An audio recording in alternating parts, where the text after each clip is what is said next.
खाड़ी में उठ रहे दूसरे चरण के बारूदी बवंडर की बात करेंगे, जिसने अरब की टेंशन का मीटर अप कर दिया है।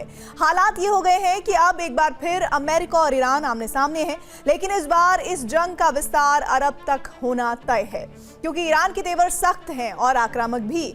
और इसमें और इजाफा तब देखने को मिल रहा है जब ईरान के विदेश मंत्री ने बीजिंग का दौरा किया है। सवाल यही है कि चीन से ईरान को ऐसा कौन सा बारूद मिल रहा है कि ईरान ने आधी रात को पूरे अरब को दहला दिया। क्या है पूरा मामला, हमारी इस रिपोर्ट में इसका विश्लेषण देखिए। तो बंदर अब्बास पोर्ट में बने कमांड सेंटर को निशाना बनाया गया। नेवल कमांड सेंटर में आग लगने की बात भी सामने आ रही है। केश्म द्वीप पर हमले से मिसाइल लॉन्च साइट को नुकसान की भी खबर है। वहीं सिरिक पोर्ट पर चेक पॉइंट तबाह हो गया। खबरों की माने तो यूएसएस ट्रक्सटन, यूएसएस मेसन और यूएसएस राफेल पेराल्टा पर हमला किया गया। ईरान की ओर से मिसाइलों, ड्रोनों और छोटी नावों से हमला किया गया। ये 3 जहाज हॉर्मुज को पार करने की कोशिश कर रहे थे।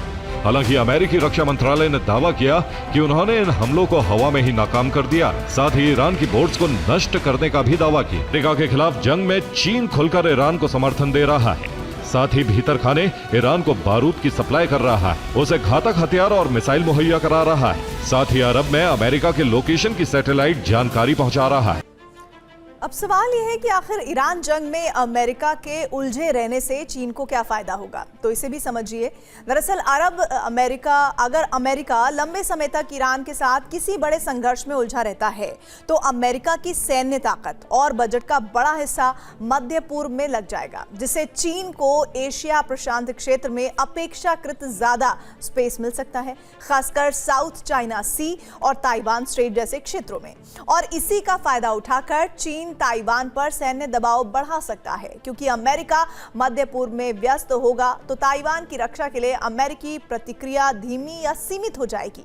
चीन लंबे समय से ऐसी दुनिया चाहता है जहां अमेरिकी डॉलर और अमेरिकी दबदबा कम हो। अगर अमेरिका मिडिल ईस्ट के विवादों में फंसा रहा तो चीन खुद को वैकल्पिक शक्ति के रूप में पेश कर सकता है। और साथ ही चीन इस दौरान अपनी नौसेना, एआई, मिसाइल और सेमीकंडक्टर क्षमता तेजी से बढ़ाने पर ध्यान दे सकता है।